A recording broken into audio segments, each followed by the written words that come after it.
Hi, this is Bev Holden from the Clear Thinking Partnership, and you're joining us for Collaborate Live. This morning we're joined by Jon Bartlett from Project Libero. Good morning, Jon. Good morning, Bev. How are you? I'm really good, thanks. How are you? I'm good. I'm good.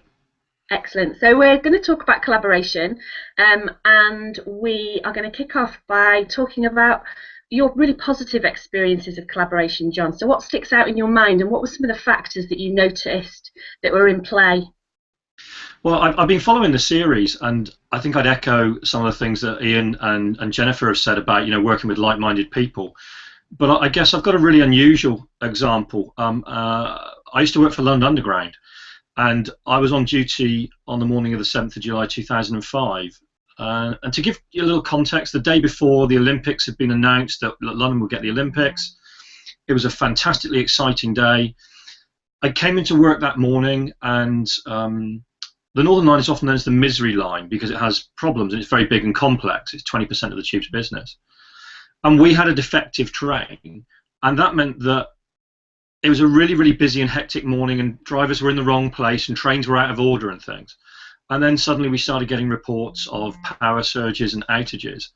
And that led to, as people know, to the bombings. And in fact, we were very lucky. The only reason the Northern Line didn't get bombed was because we had the defective train. The footage of the chap who blew up the bus, there's footage of him on King's Cross platform trying to get onto a train with one of my drivers, couldn't get on, so he went upstairs and blew up a bus. So it was a really unusual day, and you would think a terrible day to be at work. And in no way do I wish to minimise the suffering of those involved, but actually in terms of collaboration, it was a fantastic day to work. And I guess I'm lucky. I'm ex-military, so I was trained to that sort of situation. But suddenly, all that sort of training kicked in, and the drivers were looking to me for leadership within my particular depot area and broadly across the line. And the way it's organised, that it's not just your own drivers. You might have drivers from another location having their meal break with you. So suddenly, I was leading a brand new team that we'd never been a team before that day, and suddenly we had to close the station, organise the service, look after what was happening, try and inform relatives when we knew addresses once we'd located people were safe and things. All of this with no mobile phone network, comms being incredibly difficult.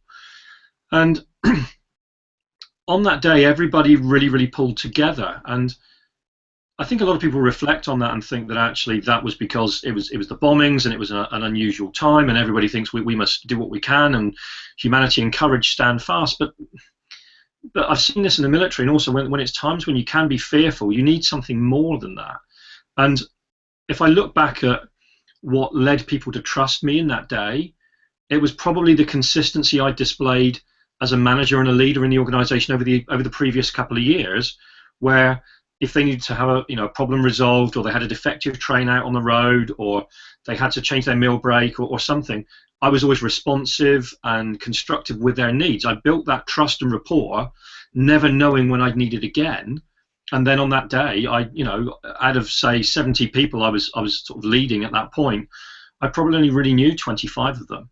And that was the difference, I think, about consistency of approach. Yeah, it's a really powerful example, and a really good example of how being an individual collaborator, if you like, and not needing to know everything about the rest of the team. One of the things you said that I'm really curious about is your role as leader. That day you'd built up rapport and you'd established a foundation for trust, and because that works both ways, how did you know that you could trust those 70 people around you to do the right thing in that moment? Well, I think it's fair to say I couldn't necessarily trust all of them to do the right thing. I had to trust them to do something, and you have to respect that. Some people aren't going to be able to do all the things that you ask of them. They are fearful, they are worried. Then fine, then don't make them feel bad. Find them something else to do without sort of channeling straight down. Oh, you're not going to do that? Oh, great, thanks very much. It has to be, okay, well in that case, could you do this? You just move on. And I think nobody knows how they're going to respond in a situation like that until it happens. I was lucky. I dealt with improvised explosive devices in the military. I'd been involved in clearing and cordoning situations before, so I knew how I would react. And in some ways, my calmness rubbed off on people. My experience you know, that sort of confidence spreads. Confidence is quite contagious in my experience, and that's not a kind of an overweening arrogance or anything. That's just not panicking in that situation. That spreads. And I think also, you know, the military model of command and control gets very much derided, but how it is in organisations isn't how it is in the military, because people know their responsibilities to the lowest level. And leadership in the military is often about serving to lead.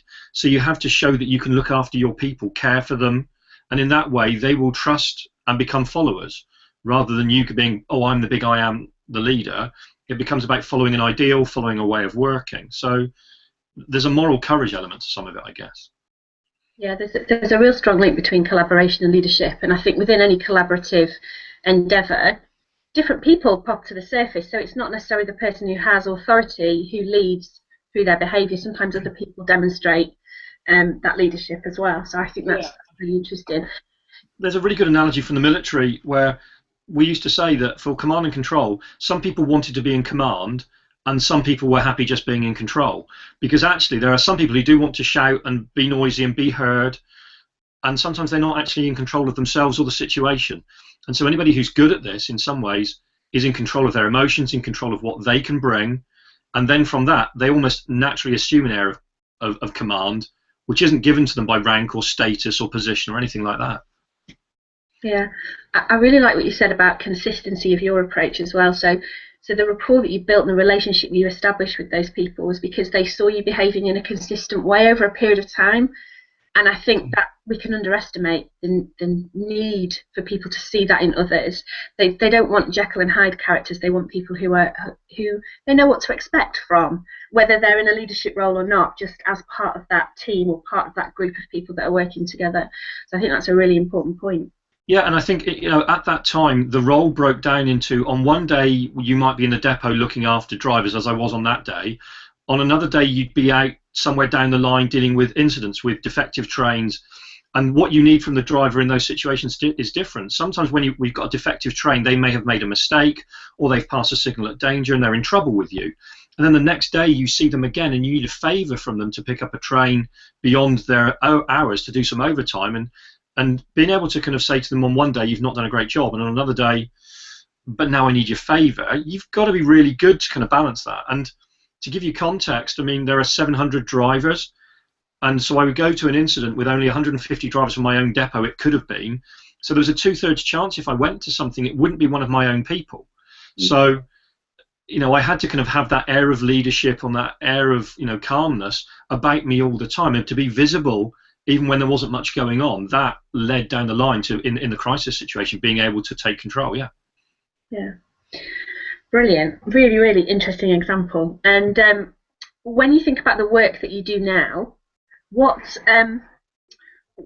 it that collaboration brings to your work around emotional well-being?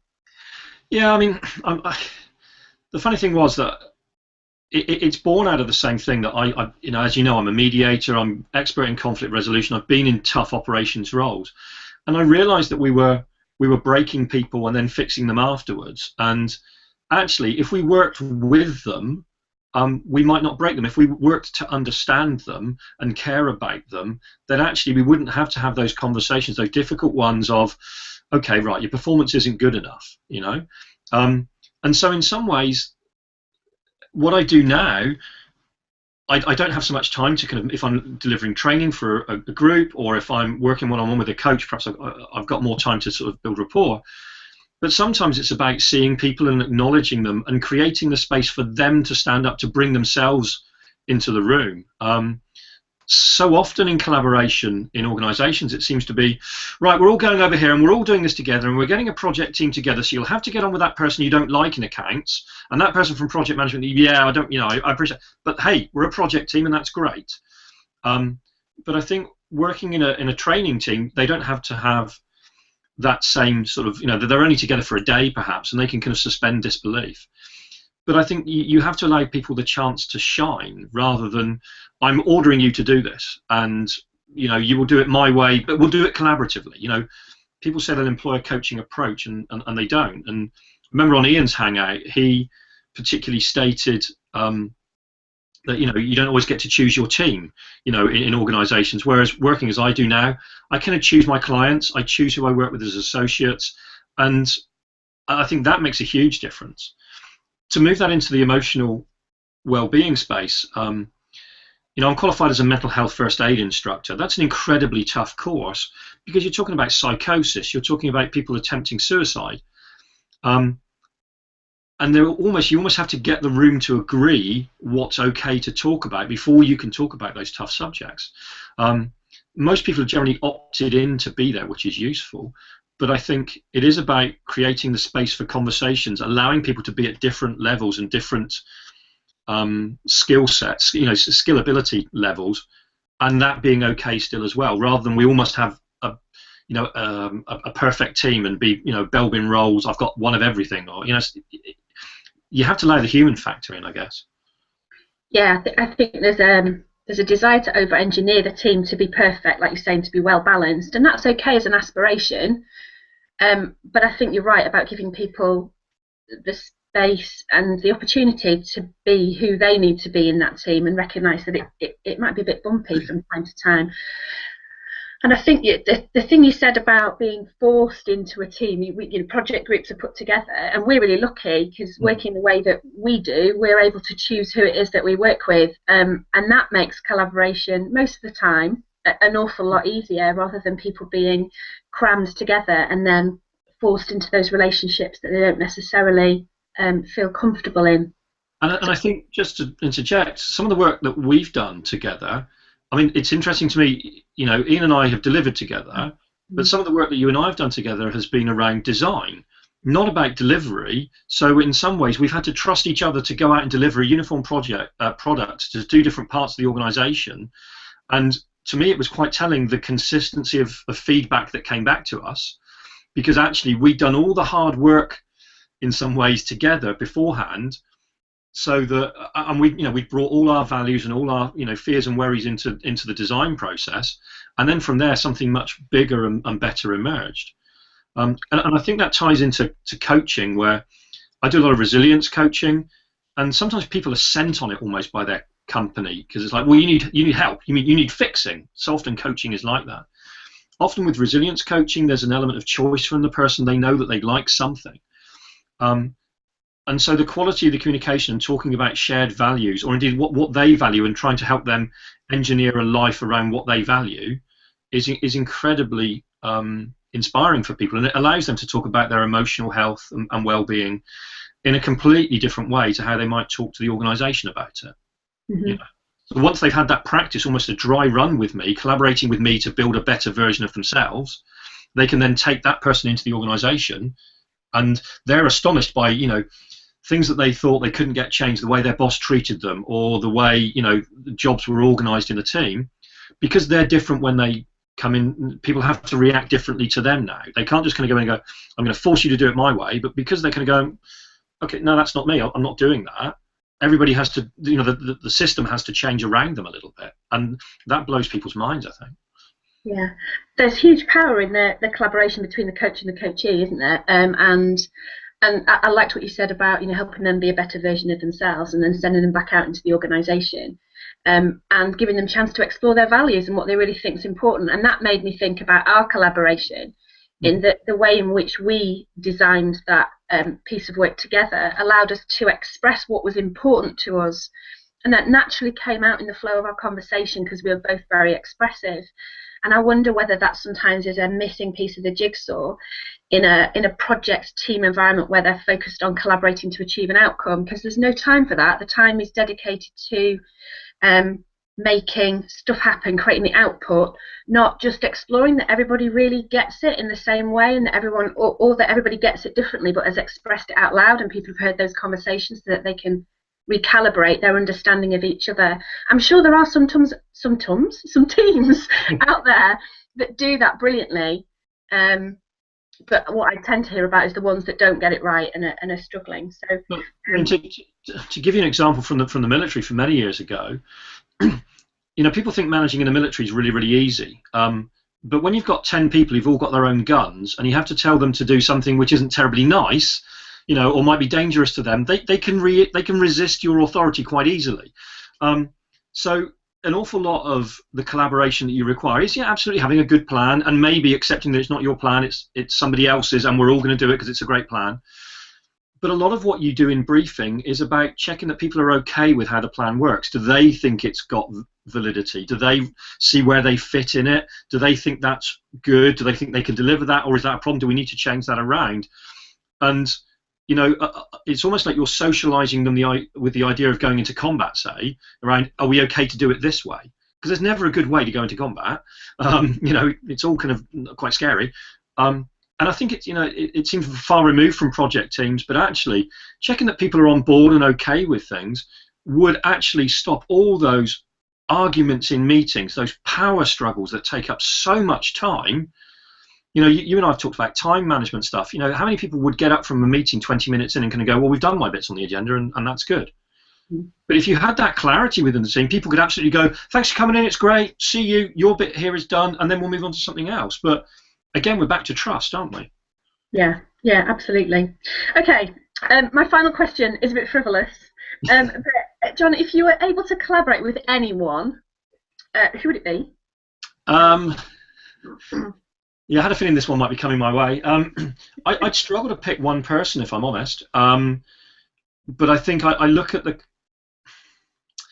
collaboration that happened in NASA during sort of Mercury, Gemini, and Apollo, and I think it would be someone from that sort of period. I guess the most visible face that people will know would be Gene Kranz, who in the movie Apollo 13, he's played by Ed Harris. He's the guy in the very fancy waistcoats, and he's the guy on shift when Apollo 13 blows up, and he doesn't panic, and he's totally in the solution. When there's they have a problem with the aircon unit, he's not going to go, which idiot built this, which is so often the case in government contracts.